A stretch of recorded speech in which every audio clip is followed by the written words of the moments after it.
and we're under desperate time pressure to get through all these shows in an editable length of raw material. Fine start, Rebecca!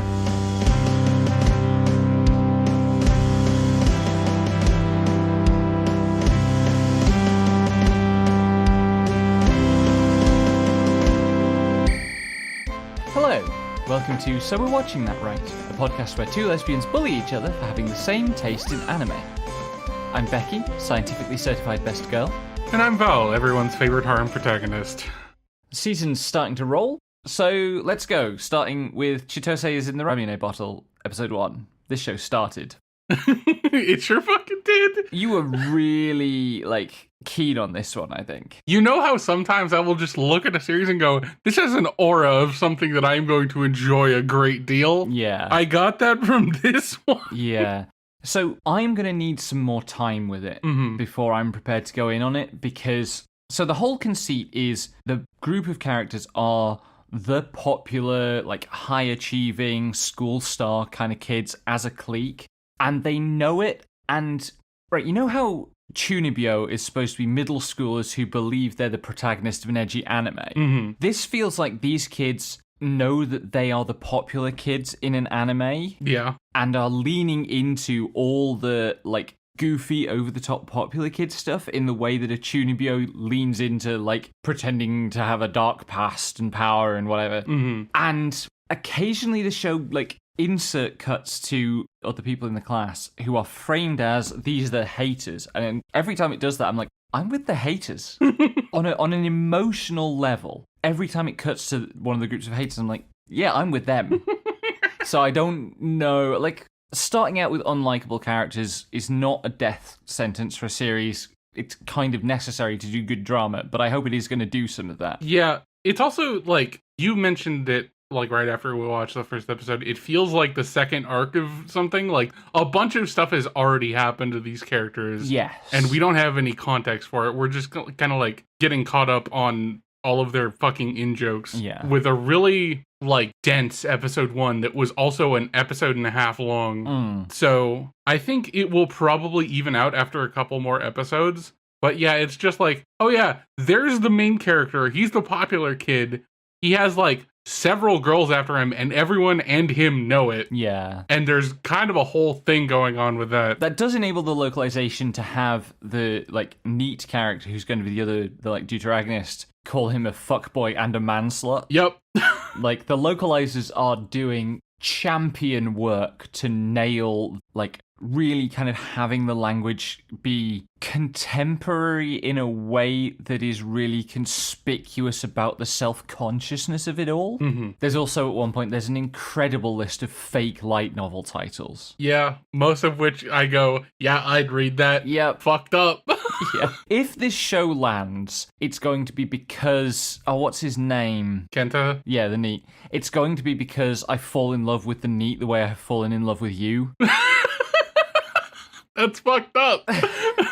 But the show ends with... The first episode. So Chitose is going to this kid's house to try to get him to come out and start coming back to school and so on. And after 2 visits, he gets fed up and goes around the outside of the house with a baseball bat and smashes the window of his room in.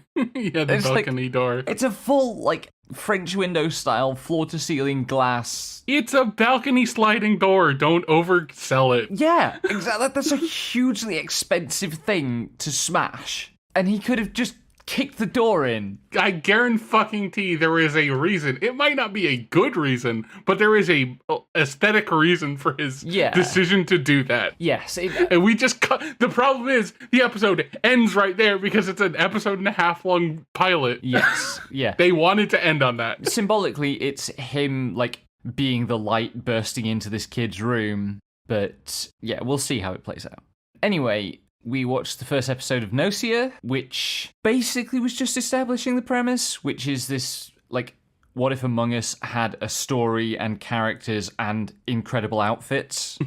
I love the way this looks. It's so sumptuous and vibrant and, elaborate, I guess is the word.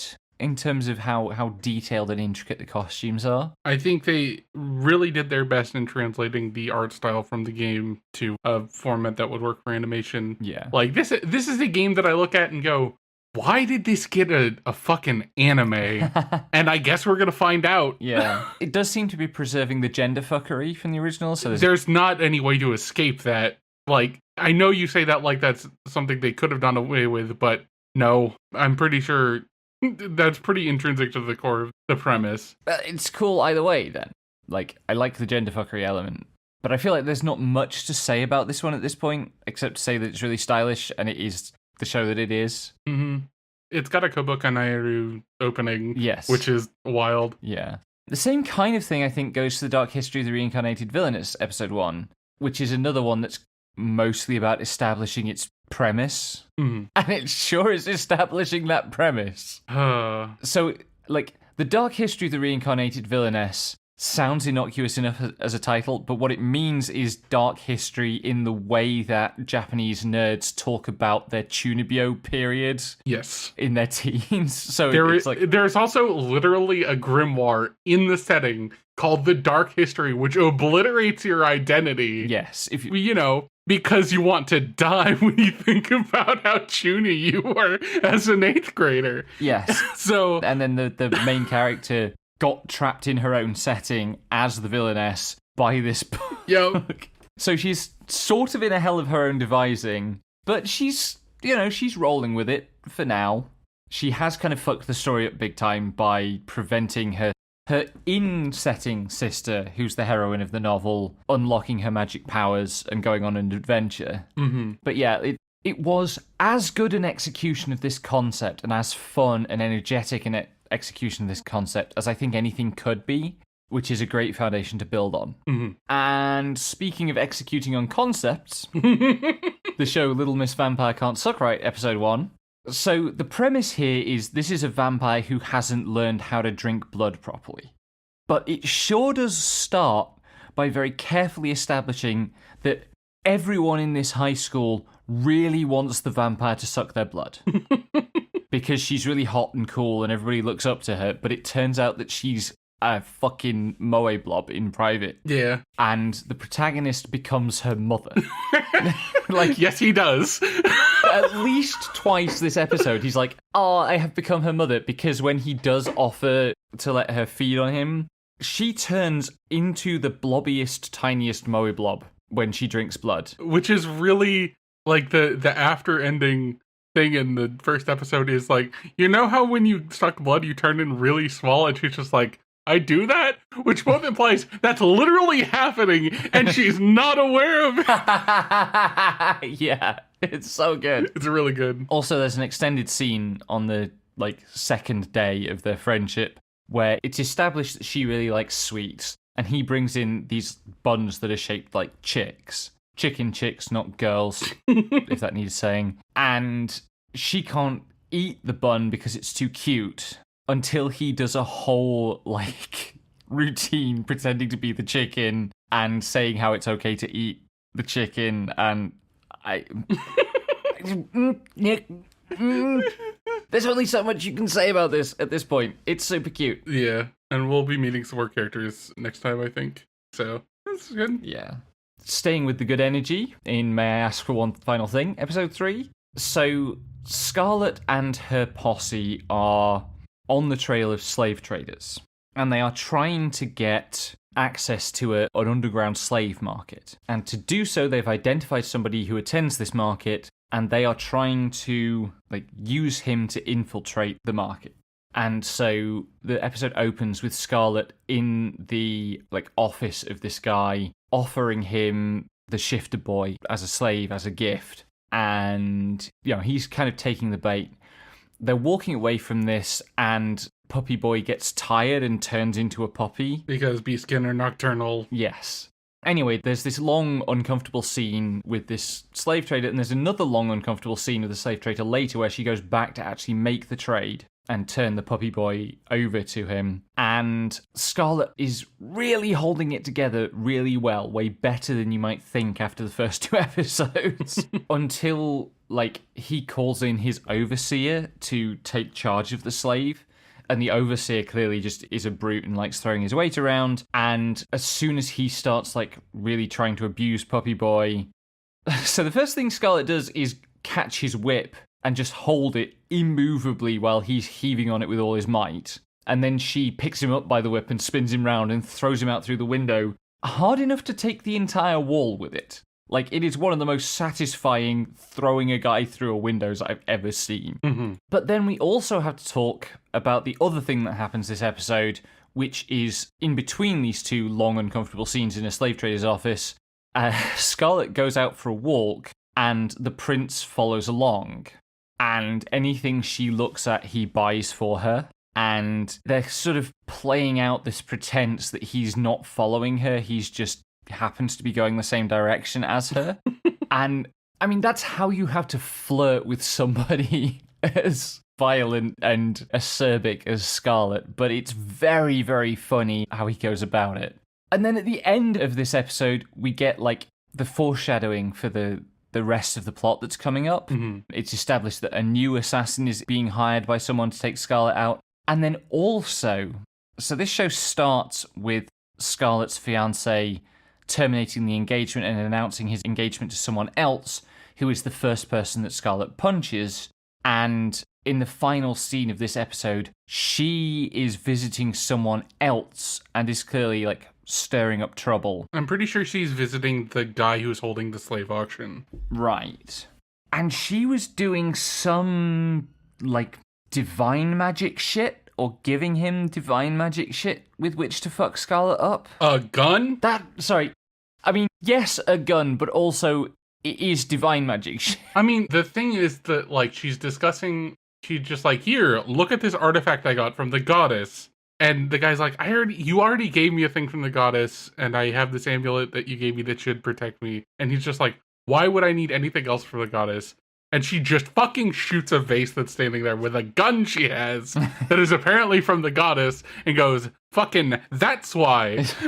It's real good. There's something going on with Terranetsa, who is the fiancé in question. And in the OP, which is, probably going to spoil some stuff because it's an OP and they're pulling from the entire season and not just what we've seen, there is kind of a Terranetsa-looking figure, but with much longer hair, kind of reaching down and influencing or interacting with her from above, which makes me think that Terranetsa is interacting with a goddess that is there to cause some problems. Mm-hmm. We'll see. She has a very problems look. Yeah. Show continues to be awesome. Love it. Can't wait to see when she actually gets to the slave market, the kind of carnage she's going to wreak. Mm-hmm. Speaking of wreaking carnage, episode 2 of My Friend's Little Sister Has It In For Me. I managed to remember the friends part of the title this time. Good job. Said friend opens this episode by telling Aki that he makes a perfect oblivious rom-com protagonist. He's insisting that he could never be a rom-com protagonist. We get some of the promised reveals about the teacher who summons Aki to, like, the school guidance counseling room, which is in a sinister medieval basement and full of torture implements. Yeah. Wherein he sits in a chair in the center of the room and the door closes and then the teacher starts begging and groveling on the floor in front of him because it turns out he's blackmailing her into drawing the art for his precocious video game design team that he's trying to get hired. The game circle that is currently running a successful game, yes. Yes. And, like, his whole brown-nosing with this executive guy who is Mashiro's father is about getting them kind of taken in by a major corporation. But he's trying to figure out, because he's a piece of shit, but he does seem to genuinely care about doing right by Mashiro. Mm-hmm. And so he's trying to figure out ways to, like, break the ice and make things more comfortable for her and so on. And he has the brilliant idea to ask Iroha about this. And she somehow persuades him that the way to win her over is to engage in puppy play. So he turns up wearing a collar and leash and tries to hand the leash to Mashiro, and then is completely submissive to her the whole rest of the day, but, like, pushy submissive, where at every turn he's, like, looking for opportunities to be subby to her, which just pisses her off more. That whole sequence, even by the standards of this show, even by being this early in the season, is just... I want it so badly to have been a fever dream. Because that's what it feels like, and it's not. This is an actual show with a budget of probably millions of dollars that somebody made and lots of people are watching, and I'm watching for some fucking reason and enjoying, and what am I doing with my life? The last bit is your problem. It's your fault. I'm blaming you. That you enjoy things? How dare you? I would never make you enjoy things. That is actually the sticking point that has been the problem before. I would never make you enjoy things. God damn it. Anyway. Love you.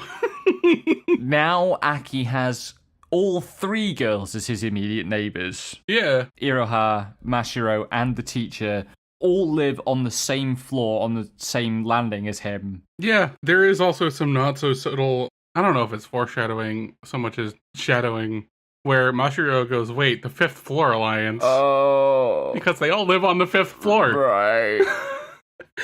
I didn't entirely pass that because I was reeling too badly. So yeah, it's not like super hard to figure out, but yeah, they're all Yeah. Mashiro stuff is tied up in their creative endeavors too. So we'll get to that eventually. Oh boy. Anyway, let's talk about Past the Monster Meat Milady episode 2. Yeah. So at the end of episode 1, we predicted that the next episode would start with the Duke showing up at... Her name is like Melfilia or something? Melfiera. I was close. I was closer than I normally get with names. Yeah, good job. We predicted that the next episode would start with him showing up at her door with the gift that he promised her. It doesn't quite. It starts with her finally reaching home after having been at this party, and his marriage proposal has beat her home. Mm-hmm. And her father is freaking out because there's no way... he's a relatively minor aristocrat, and the Duke is the brother of the prince and a very high-ranking aristocrat, and way higher than Melfiera, and that's a problem. But also, he's going to show up in person tomorrow, and so they have to make ready to receive this guy, and so on. And Melfiera doesn't believe the proposal is real, and her father is wondering how to turn the proposal down politely because it's so out of order for somebody of that rank to propose this far down the social order. But no, the Duke, of course, is completely sincere and straightforward in this. And when he shows up, he doesn't just show up. He shows up riding a dragon, escorted by a whole wing of dragon riders, 4 of whom have the promised... I forget what the actual name of the beast is, but it's like a goat unicorn. And they've captured it alive, as Melfiera asked, and it's just kind of sleeping. And they park it, on the front lawn of her father's estate and unwrap it for her, revealing that they found a rare golden one. And it is made very clear that the Duke is serious about this proposal. And then at the end of the episode, we get a whole bunch of stuff about how Melfiera has a secret research lab that is somehow a bequest of her dead mother, which is where she goes to work out how to cook monster meat, because there is some underlying reason why she's interested in eating monster meat. I mean, the reason she's interested is because they live in a land that can't really support itself through agriculture and regular farm animal stuff. So they're trying to make the most of the animals that are in the region, which tend to be monsters. Fair enough. But I think there's going to be more gruesome bits that she's going to have to be like, hey, we got to do this to figure out what parts of the monster are edible and what are not safe to consume. Yeah. It's going to be grisly. I hope this doesn't throw you off that I'm into this. But and of course it won't, because the Duke is also a pervert. Yep. Speaking of perverts... Good segue. In Dusk Beyond the End of the World. I'm on a fire today. In Dusk Beyond the End of the World, episode 2, we deal with Yugure, the robot that looks like Akira's not sister, Toasa. We deal with her desire to marry Akira. which is clearly in some way like a desire to pick up where his relationship with Toasa left off, with his death and like resurrection in the future. We find out that Yugure is not the only android bouncing around looking like Toasa. She also has like a pair of hot evil sisters who are problems for me, and I'm under attack. Especially like the Cybergoth one. It's not fair. Yeah, the one with the sword. Shocker. The one with the really good leggings, or maybe just legs that have like a incredible gradient on them. Yeah. Anyway, it's established like just how bad this dystopia is in terms of like the slavery element. They're not called slaves. The word I think is Litogians. Yeah. Which I don't know like where they got that word from, but they are described as people who have voluntarily given up all their rights in order to avoid being penalized for a crime or a debt, which is still slavery. And they meet a slave girl, and they're kind of traveling with a slave girl, and it turns out the slave girl was sent to them as bait to draw them out, and there's a new, like, they're captains in the police force or whatever, basically. Yeah. And this one is an extremely camp fop. And I was trying to place who he reminds me of, and he reminds me quite a bit of Cumore from Tales of Vesperia. Yeah. But it's an archetype, and he's insufferable, and he's being very cruel to this slave girl. And Akira and Yugure escape from this without the slave girl. And Akira, being, you know, a good boy, wants to go back and rescue the slave girl. And Yugure says it's too dangerous, it's a waste of time, the slave girl already betrayed us, we shouldn't help her. And Akira is insistent because he's insistent, and Yugure says, well, okay, I'll help if you'll agree to marry me. And at that point he really gets mad that she would use this as like leverage on him. That was a powerful moment. And I assume that what's going to happen is Akira gets himself in trouble and Yugure will get him out of it. But, you know, we'll see what that means for the dynamic of their relationship. Yeah. It's interesting. I think that, like, the drama is good. Yeah. Speaking of the drama being good, in Watari-kun's Blank is About to Collapse, episode 15. Well, you know, the drama is good, but there's a lot else happening as well.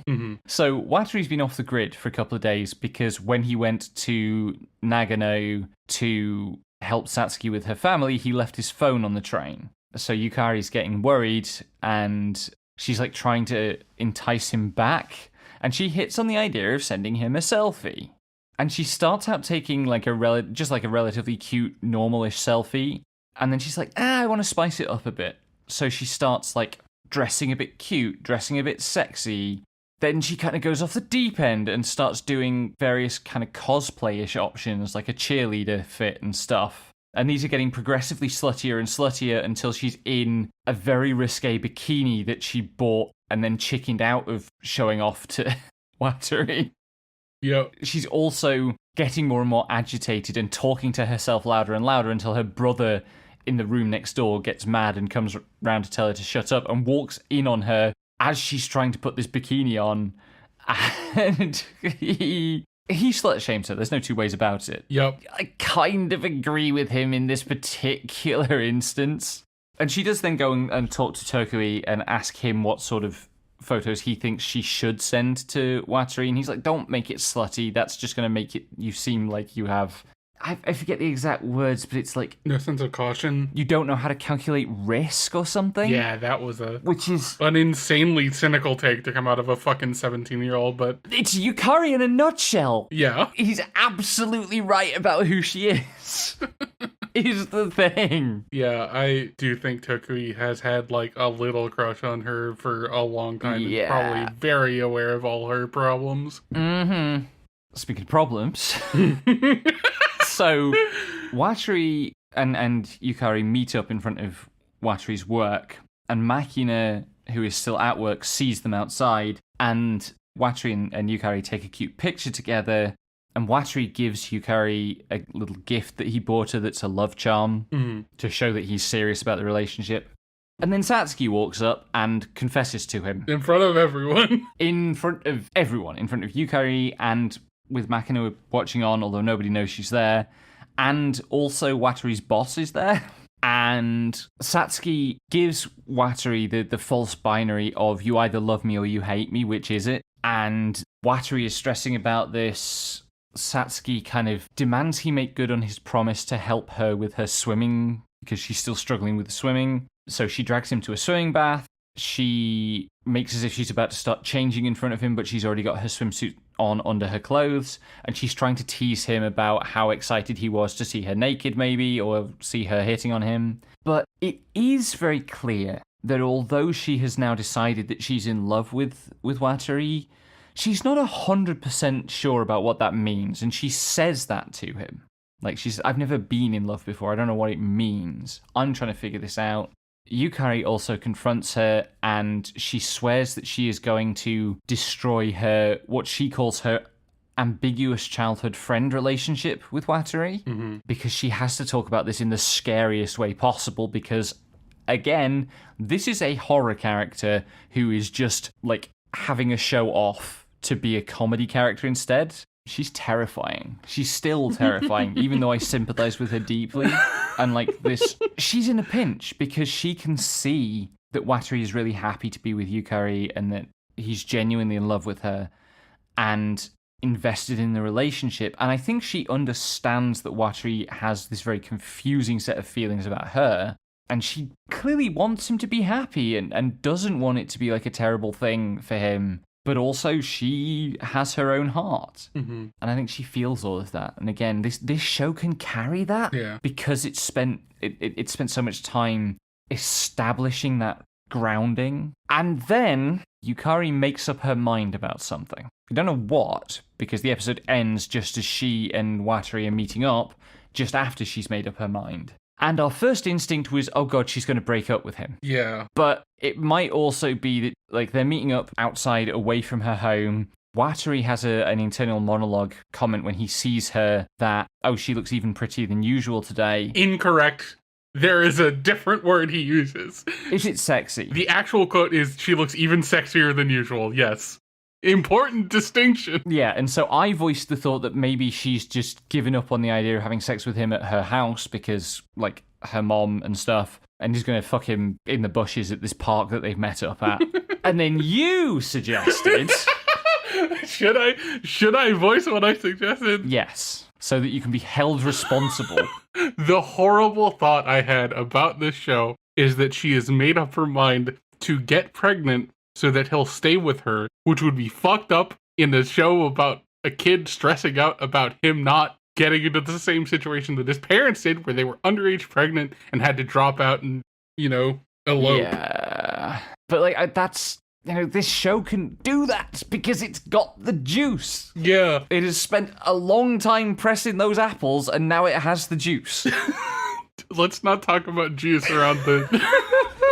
potential of someone getting pregnant. Anyway. Moving on. Please. In episode 2 of Starbright in the Sun, we meet the supporting cast because the class as a whole get put on cleanup duty, like litter picking duty for their first class cleaning duty. And they're put into groups, and Koki and Sae join a group that has the pink girl that fell down the stairs onto Sae at the end of last episode, who I think her name is Hisui, but she tells them all to call her Sui. Yes. Which is fucking with me because of Hoshimachi Suisei. There's also an absolute jerk asshole of a boy called Yushin. More on him in a minute. But there's also a very, very good... I probably shouldn't put her in the notes as Autism Girl Neo, but, like...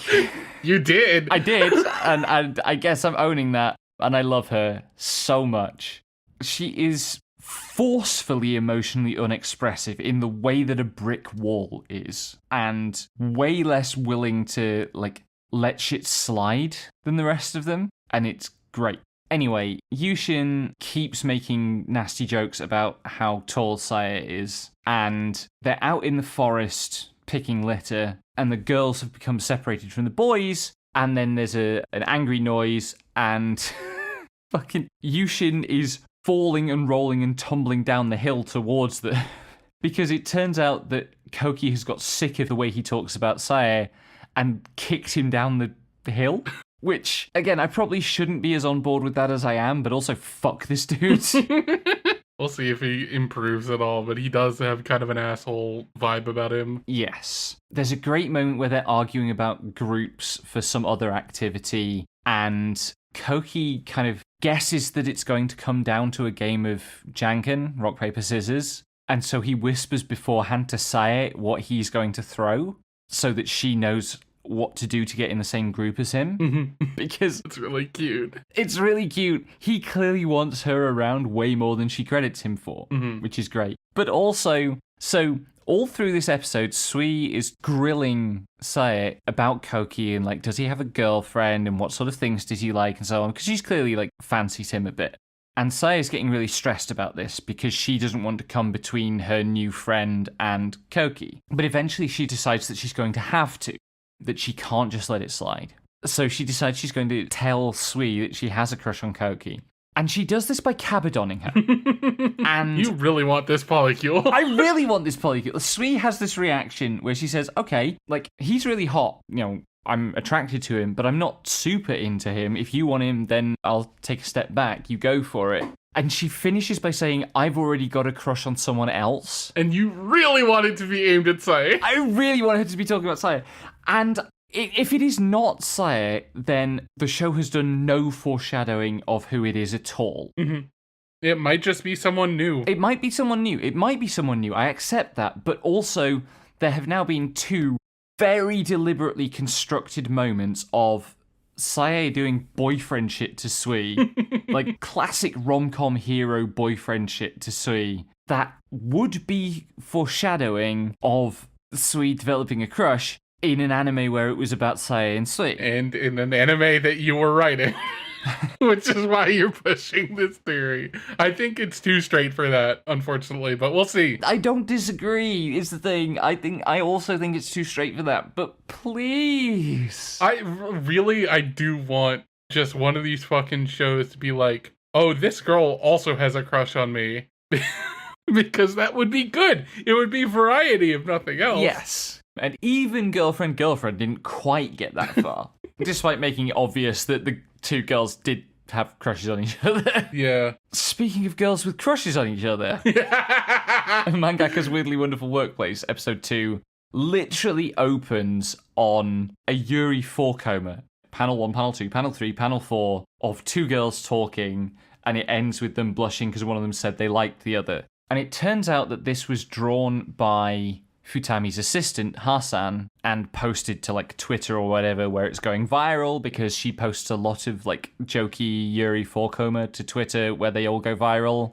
And Futami is encouraging Hasan to try to get her own manga because she's really good as a mangaka. And we get a whole bunch of backstory about how Hasan got as far as being invited to do a serial with a magazine and panicked because she realized that she felt like she didn't have a story to tell. And they have a bit of a back and forth about what's involved in telling a story with manga, but also like the episode is kind of about how happy Hasan is to work as a mangaka's assistant. So the other part of this episode is Futami's under a lot of time pressure because the launch of her first print volume is adding to her workload in a big way. And she has a migraine, and she's trying to work through the migraine because she's an idiot. But Hasan makes her stop and like makes her take some medicine and gives her a massage and gets her to go to sleep. And when she wakes up, Hasan is sleeping next to her in the futon because, as she puts it, you looked so peaceful that it made me nod off too, which is so cute. Yeah, they're really cute together. And it turns out that Futami was at high school with Hasan's older sister, and that's how they met. And also, when Hasan had that kind of panicking and running out on the opportunity of having her own serial, that kind of made her feel like she was losing direction in life, and it was at that moment that Futami called her and asked her to be her assistant.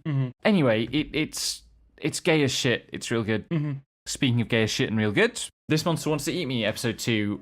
So this episode felt like it would have been more to your taste, because at the end of the first episode, Shiori, who's the mermaid, transfers into Hinako's class, And a big chunk of this episode is about the problems this causes, because Hinako has a friend called Miko who is shrine coded. Not just because her name is Miko, like she's wearing prayer beads as a bracelet, and there's a bunch of stuff in the OP where she's clearly like connected to the shrine. Mm-hmm. And I think she might be turning out to be like a regional protective kami or something like that. But Miko is clearly in love with Hinako, and Shiori instantly detects this and starts trying to take her place, and there's some very, very funny like Yuri rom-com feuding between the two. And so Hinako is really depressed because her family are dead and she's just sort of waiting to die to join them. And so she really wants Shiori to eat her, but Shiori is refusing to eat her right now because she's waiting for her to like reach the kind of peak of her flavor, which apparently requires her to have a flourishing life. And Miko asks Hinako to go to the shrine with her for the festival, and Hinako says no, because she's a shut-in, basically. And then on the day of the festival, Shiori shows up at her door and says, "Get dressed, we're going to the festival. I'm not giving you a choice in this." Which appears to have worked. So next episode is going to be a festival episode, with already quite a lot riding on it. Mm-hmm. I don't know whether the tone will stay as goofy as it was in this episode. If so, I think it might be worth us watching it together at some point, because I think you will enjoy it after the first episode. Given how Eve has talked about the future of it, I don't know that it will, but yeah, we'll see. Let's do some brief mentions. We finally got to watch a couple episodes of 2200 Cat Country. So I missed this when we were doing the Pix stream, that this was just going to be like 2-minute episodes. We literally didn't know. But like, it's a goofy, scruffy art style that every screenshot you could take looks like it's trying to be meme bait. The talking cat has a very good talking cat voice. The jokes are mostly just like classic cat meme humor. It's short, it's sweet. There's going to be very little for us to say about it, I think. Mm-hmm. I already basically can't remember any of the jokes. Yep, it's such a half a bite of content that there's nothing really to chew on. Yeah. Anyway, Yano-kun's Ordinary Days starts out with, I've forgotten her name. It's not Kiriko. Kyoko. I was close. Kyoko has promised Yano-kun to help him have like ordinary school days, and she realizes that she doesn't know what that means. But most of this episode is given to his ongoing misadventures about lunch. He's never managed to eat a full lunch without like spilling food or losing food. So he hides away in a dingy corner to eat lunch and stuff. And so Kyoko and their other two friends, who are like the peanut gallery, try various different scenarios and things to enable him to eat lunch with them safely. They try eating lunch outside and a bunch of stuff goes wrong. They try eating lunch inside, a bunch of stuff goes wrong. Kyoko starts cooking for him, and eventually, despite the lad of the peanut gallery tipping over an entire like cupboard of art supplies on top of Yano, he is able to eat a whole lunch safely by virtue of performing a fucking shoujo manga hero catch on his last... Is it a potato face? Yeah, it's like a little potato bear face. Yeah. Like a hash brown. And then there's an art class segment where an easel disintegrates while he's trying to work on it, but it turns out that he's a really good artist, and he draws a really pretty picture of Kyoko, which is very sweet. Like, it's just fun. It's lovely to watch. Yeah. In Alma-chan Wants to Be a Family, episode 2, it starts with Alma making breakfast for her parents, and this inspires Suzume to try cooking, and she just fully wants to be wife for a bit. You know, it's not subtle about it. And she does eventually succeed. She's not a very good cook, but Alma works with her to help her get better. Then there's a sequence where Alma plays catch with the Roomba, and NG tells her that it's the first robot he made, and so she decides that the Roomba is her brother, and he says, well, in that case, you've got a lot of brothers, at which point she calls him and Suzume very fertile, which is great and has normal effects on them. Yep. And then we get introduced to NG's younger sister, Toki, who comes round because he has not been going home or being in contact with his family because he's been obsessively working on Alma. NG orders Alma to enter stealth mode and hide Suzume from his sister. This works for way longer than it should, until Suzume snaps when Toki decides to start cleaning NG's apartment and discovers some of her underwear. But Toki is very, very happy that NG has a wife and daughter suddenly. And he's even happier to be made an auntie. So that's good.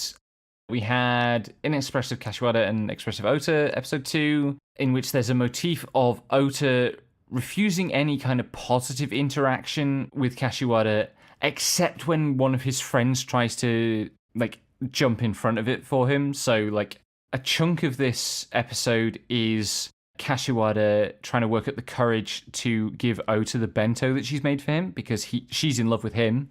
And Oota is like, no, I don't want your stinking bento, until one of his friends says, well, I'll have it. There's an elaborate sequence where he tries to prank Kashiwada during their swimming lesson and ends up losing his shorts because he has bad luck with this swimming pool. Yup. And we get introduced to their class president, who turns out to be member number 1 of the Kashiwada fan club. She's so keen on Kashiwada. It's great. And when Kashiwada says that she wants to be friends, she has excellent reactions. Yeah. And then she's brushing Kashiwada's hair, and Oota steals one of her hair ties and throws it out the window, and Kashiwada appears to be crying about this. So she's finally expressing something, and it makes Oota feel so bad that he drags his friends outside in the typhoon to search for the lost hair tie, and goes all the way to her house in the rain to return it, where it turns out that she was not particularly attached to the hair tie. She just had something in her eye. Like, literally had something in her eye. Yeah. It's good. He's so owned. I love it when boys are owned. Yes, that is the correct state for boys to be in. But this next one is a show about a girl getting owned. Your favorite. In my Awkward Senpai episode 2. That is my favorite, yes. Actually, they both get owned in this. Like, these two are clowns. Yeah. She's a gamer, but she's an old school, like, PC gamer, and the thing that they're marketing at the moment is a phone game. They're playing the phone game to get a sense of what it's like so they can market it better. She's not used to playing games on phone, and, like, it's a racing game, and she's full body rocking with steering all the time. Yeah. I think she's used to playing the game. The game in question, but it's got like a PC version and they're playing on the mobile port. Yes. Meanwhile, he is still eating instant noodles all the time, and she grills him about this, and he reveals that it's because he blew all his food budget on Gunpla. They continue to both just eat really badly, and he's beavering away, and she feels like she's not being a good mentor, and she wants him to, like, rely on her and ask her questions, ask for advice and so on. But she keeps kind of helicoptering and looking over his shoulder and stuff, and it's just making him more uncomfortable and distracting him. And then he's going to stay late to work on his first pitch. And initially she's like, okay, I'll leave you to it then. And she starts to go home. But then she remembers that when she was a trainee, this happened, and her mentor stuck with her and helped her. So she goes back to the office. But when she goes back to the office, she's shy and awkward about being seen by him returning to the office. So there's a sequence of her, like, hiding behind various furniture while he looks up and not seeing her. Ah, it's so good. It's really cute. Anyway, over to you. This is time for my block. I'm going to be talking about a couple of shows I watched. I started and then dropped Dad is a Hero, Mom is a Spirit, I'm a Reincarnator. The premise is what it is. As you can tell from the title, it's isekai nonsense. The problem with this one, so the premise is largely that, like, the hero, like, 10 years ago, barely survived his final encounter with, like, the Demon King's army or whatever. And the King of Spirits took him into the spirit realm. She married him, and he's been, like, living happily there ever since. But they basically go back to his hometown and make their way to receive his hero's return after all this time. He's been putting this off because he doesn't want to get roped into his family politics again, which is very valid and also the focus of this show. So you fucked that up, bud. He's overpowered. His wife's overpowered. His daughter's overpowered. This needed to be the kind of show that was like, we are going to focus on something that they can't explode with magic. And they do decide to do that by getting into the politics of the family and of the royalty that they can't just solve by going, I throw a nuke at something. But they also do that by he returns home to find that a woman who has been trying to marry him since he was a child, has instead married his brother while he was away, and has had a child, but has been basically abusing her position as royalty to, bleed the coffers dry for his family. And that is fine on its own. The problem I have becomes more obvious when you see a screenshot of the woman. Yeah. They decided to make her a really fat, ugly hedonist that was just, aggressively unpleasant to look at. And we don't need that shit in this house. Yeah. The whole thing is apparently the royal family, or specifically the older prince of the royal family, was trying to basically lock down the hero's family for, military purposes. It doesn't go well for him. They end up getting his brother divorced from the woman in question, but in the process, she incriminates herself to the point that the goddess of vengeance decides that for breaking her marital vows, she is basically cursed to the point where she can never approach men, ever. There is a force field around men that she cannot approach, kind of thing. Oh, dear. And it's just okay, you've decided that this is a world where people can't learn from their mistakes. Yeah. God, this sounds really bleak. You posted some screenshots from it, and I was like, that's grim, but that's really grim. Yeah, it's not great. It's just okay, it's really cool that you ran away from a fat, ugly hedonist who wanted to use you for your power and possess you like an item into the arms of the Queen of Spirits who fell for you when you were 7. Good grief. Who is, blonde-haired, blue-eyed, big-titty, tradwife type behavior. And it's just okay, nah, that's, I'm not watching any more of this. Very fair. If that's your opening gambit, I don't want to see what the rest of it is. And that's not even getting into the fact that I know roughly the ending of the Reincarnator's path, which is she becomes the goddess, a new goddess of the elements in the periodic elements sense, which could be neat, but I don't trust this fucking writer. Yeah. Anyway, I also watched My Status as the Assassin Obviously Exceeds the Heroes. I watched the first episode and then I read the first volume of the light novel because I felt like it was going someplace that I would enjoy. I do think it's decent, but also the premise has more teeth than they really end up using in the light novel so far. The premise being the main character just kind of blends into the background a lot of the time, and he ends up using this talent, which gets turned into an isekai skill, to avoid being tallied when the king and princess of this other world they've been summoned to are tallying up the class. And his distrust of them is justified when he finds out that the entire class is being used for something, and everyone except for him, when they were getting set up, had a curse placed on them that makes them, more distrustful of each other and more subservient to the royal family. He gets accused of murder. As an assassin. Well, it's accused of murder of the man who was, taking care of him, who was teaching him the ropes of the new world, because the rest of his class is not really doing the due diligence of learning anything about the setting or anything like that. They're just kind of oh, we have the royal family to rely on. We don't need to learn a whole lot, stuff like that. So the mentor ends up dead in episode 2. Him getting framed for murder is kind of part of the premise, so it's not really a spoiler in my eyes. He flees to the dungeon that they were in previously and basically descends into it. And yeah, the premise has teeth with oh, I got framed for murder of the person I called my mentor in this world by a royal family who's doing a bunch of cursed bullshit. But reading the rest of the first light novel, I was not...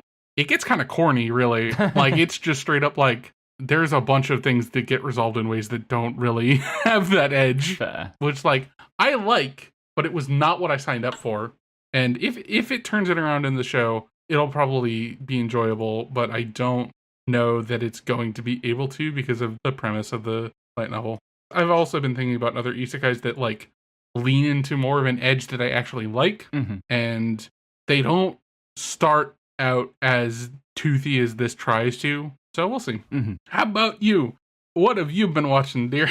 So I watched the first 2 episodes of Touring After the Apocalypse, which in some ways it's pretty much the show you'd expect, right? It's 2 girls, they're on a motorbike, they're driving around like the ruins of Japan. Very, very pretty, like beautiful, like sumptuous color and everything. The first thing I noticed that was weird was there's a lot of shots of Mount Fuji, but it has blown its cone and it's smoking like an active volcano. And so I think the apocalypse was actually like a seismic apocalypse in the setting. Anyway, they are trundling around and they find a wrecked military convoy, which has a tank. It's not quite a tank, it's got wheels instead of tracks, but it's basically a tank. And they climb up on top of the tank and sit on it for a bit, and then it wakes up and starts moving around and turns out to still be armed and starts firing at them. Lordy. I mean, at first it starts firing at random, but then they run away and it starts firing at them. And the two girls, by the way, Yoko is like a Genki type, and Airi is very much in that Alma-chan vampire from Little Miss Vampire kind of moe blob kuderi kind of vibe. And as things are getting desperate with them fighting this tank, Airi stands up and points her arm at the tank, and it turns into a massive plasma cannon, which blows up the tank, and then they're safe to move on. And then in the second episode, they are in Yokosuka, and Airi finds what she first thinks is a robot, but turns out to be a cyborg, in the sense of being a human who has been uploaded into a fully machine body. And we are told that this is the first human that Yoko has ever met. Airi is not human, obviously. And we also get like a flashback of how she grew up. She lived in a Fallout vault, basically, and was raised by video call from her sister, or maybe like fake AI impression of her sister. I don't know. She does seem to have memories of traveling around pre-apocalypse Japan, but I'm not sure they're not fake. Yeah. She might turn out to be a robot too. But also, at one point she's fishing, and she doesn't know how to fish, really. Like, she's got the fishing rod out, she doesn't have any bait. But she eventually catches a fish, and she's reeling the fish in, and a shark jumps out of the water, like jumps quite high out of the water to bite most of the fish off the end of her rod and go off with it, so she has to make do with eating the fish head.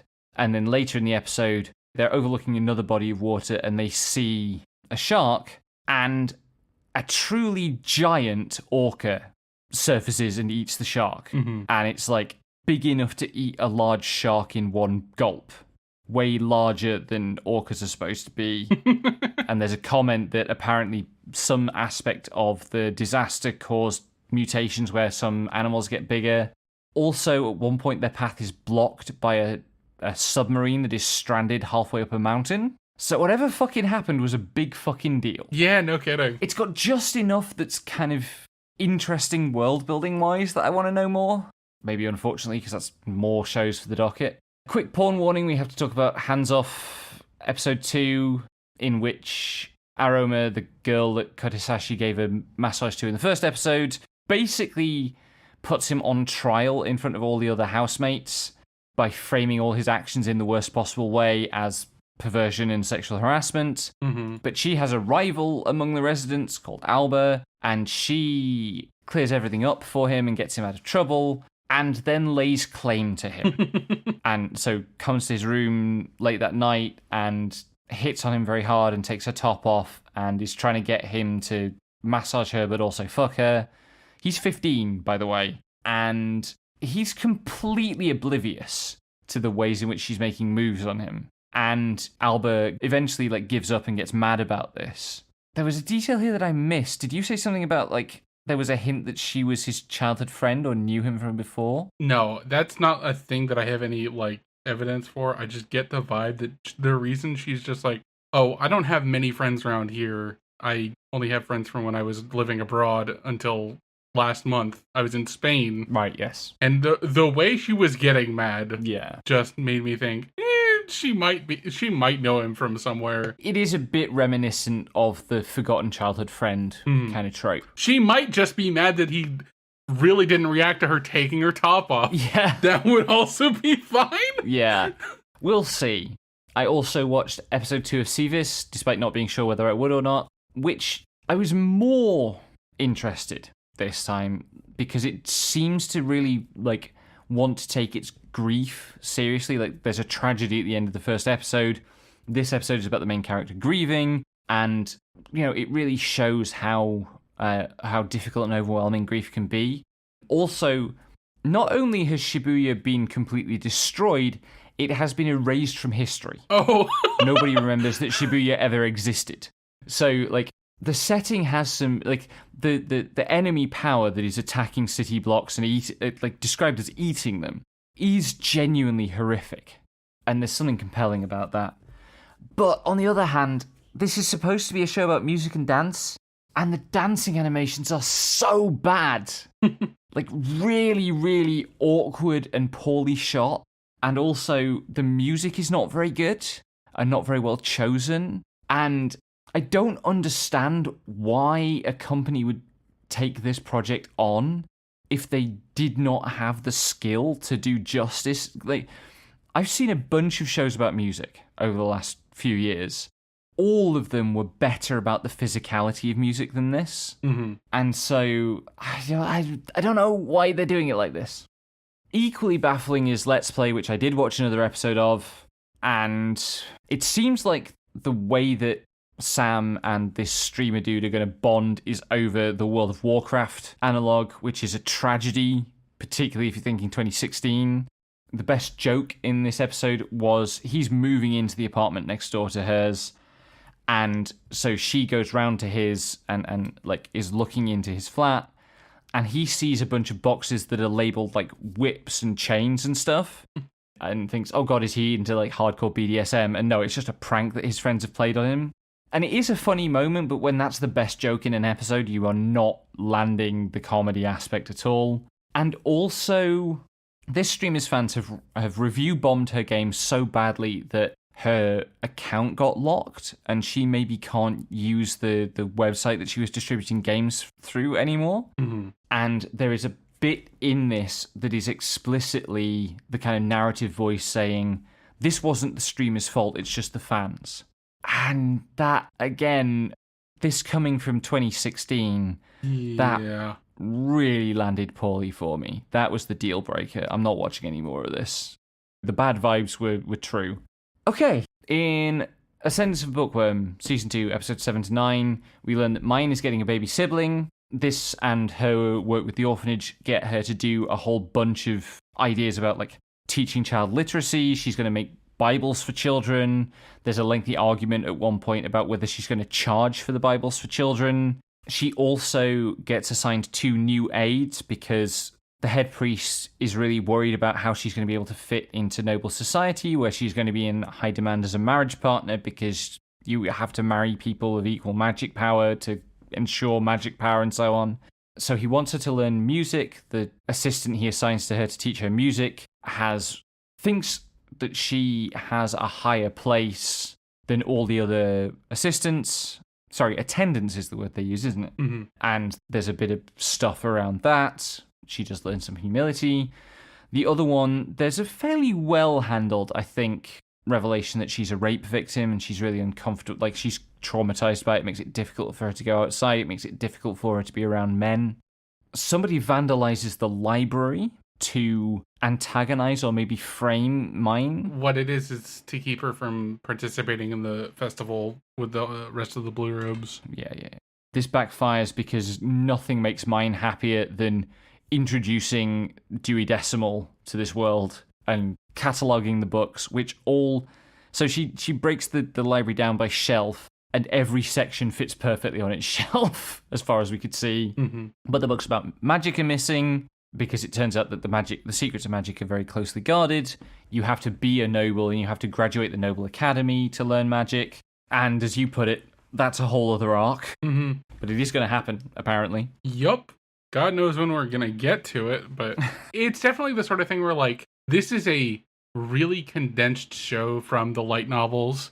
The show that exists as of now has not hit part 3, quote unquote, of 5, and part 4 is when the Academy is relevant. So, the next airing Ascendance of a Bookworm is part 3, mm-hmm. and that's got, several books worth of stuff to cover, so... Yes. If it ever adapts that far, we'll see how long this podcast goes. It could be a while. Mm-hmm. In episode 24 of Kimi ni Todoke, we have the New Year's Eve at the shrine date between Kazuhaya and Sawako. It's really, really awkward, but they do eventually manage to get talking. Sawako says at one point, I'm really glad that I got to see you having a new experience, and Kazuhaya lists off all the new experiences he's had thanks to her, and it's clear that he is remembering every detail of their relationship in the way that I do to you as one of my only forms of available vengeance. And then Kazuhaya gets Sawako to tell him about her childhood, which was extremely lonely and solitary, poor girl. Like, she talks about doing solo jump rope and stuff, but it's very, very cute. It's clearly laying the groundwork for the catharsis in the final episode of Season 1, which is the next episode, which I am very much looking forward to, and I will probably cry. Yeah. In episode 6 of Scrapped Princess, Pacifica almost kills Leo with a rock for moping. That's not actually what's going on, but it's very funny that when she sneaks up on him moping, she is lifting a giant fucking boulder above his head. Like, the boulder is bigger than his head. Anyway, Shannon and Raquel get abducted by the Peacemaker, so Pacifica needs to recruit allies. She wants to recruit the Bard who controls the, bug robots. So she offers to give him one of her hands. Literally get Leo to cut it off and give it to him. Because it would give him the right to claim a bounty on her. Yeah. I mean, this show and Chaika really do have a lot in common. We also have in this episode Shannon making a pact with the ancient dragon creature Zephyrus in the way that Toru does with Frederica, at the end of Chaika. But yeah, there's in some ways there's more edge because the tonal swings are wider. Yeah. It's a weird mix. In The Wise Man's Grandchild, episode 7, we learn that Shin, by teaching more powerful magic to all his friends, he's put them in a situation where they're probably going to have to join the special forces when they graduate. Government probably won't allow them anything else. They go to have a study camp together based out of Sicilian's family's estate where they have hot springs. They arrive at Sicilian's family estate, and all the servants seem to have got the message about Shin and Sicilian. I don't quite know how this is happening because Sicilian hasn't got the message about Shin and Sicilian yet. I mean, we both know that sometimes people in the thick of it are not aware of things. Yes. Stares at you. Yeah, I know. We're both guilty. You're more guilty. Am I really? Yes. We'll see. Anyway, there's a scene where they encounter some demon dogs, out in the wild on training, and they draw straws for who's going to get the right to fight them, because the demon dogs are not scary, and the girl who wins does a big tornado attack, which throws all the dogs into the air, and they come down perfectly neatly stacked. It's a good gag. It's such a good sight gag. And then, because they're at hot springs, there's a scene of the boys all in the bath together, along with Grandpa, and a scene with the girls all in the bath together, all with Grandma. And the boys are all talking about how much they appreciate Shin, which moves the Grandpa to floods of tears.